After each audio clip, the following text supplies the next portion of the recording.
মানুষে নিতেছে না তো ইয়ারা আপনার কাস্টমাররা নিতেছে না। এক হইলো আবার আপনার পাইকারের দোকানে পড়ে রয়েছে লেবু, কিনতেছে না কেউ।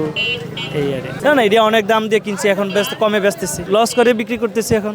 না, আমদানি এরকম আমদানি নাই, কিন্তু আমদানি কম থাকা সত্ত্বেও মানুষের ওই যে প্রথম যে দাম বাড়াতে এখন মানুষ খাচ্ছে না। আমাদের এখন লসে, এই যে এখন পুরাই লস। আমরা যে দাম দিয়ে কিনছি এখন এই এখন কমে বিক্রি করতেছি, কি করবো? তারপরে পাবলিক নিচ্ছে না, কাস্টমাররা নিচ্ছে না, এখন পাবলিক লেবু খাচ্ছে না।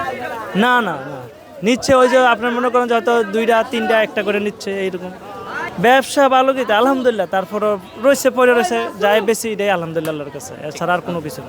এখন লেবুর দাম কমছে, স্বাভাবিক দাম আছে। ডজন বেশি 80 টাকা, 100 টাকা, 90 টাকা, 110 টাকা, 120 টাকা, 130 টাকা। প্রথম রমজানের দিন লেবু ডজন ছিল 280 থেকে 200 টাকা, আলিয়া 100 টাকা, 80 টাকা, 70 টাকা, 60 টাকা ছিল প্রথম রমজানের আগের দিন, দ্বিতীয় রমজানের আগের দিন।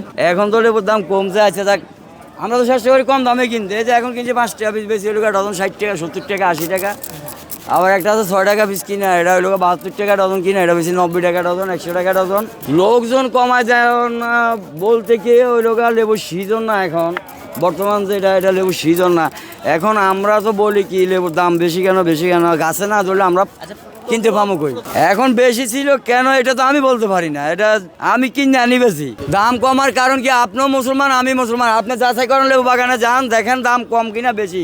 এখন আমি এখানে এই যে আইসি 11টা বাজে, আমি হয়তো বেড়াও কিনে 8 টাকা, আমি হয়তো কিনে এনেছি 6 টাকা।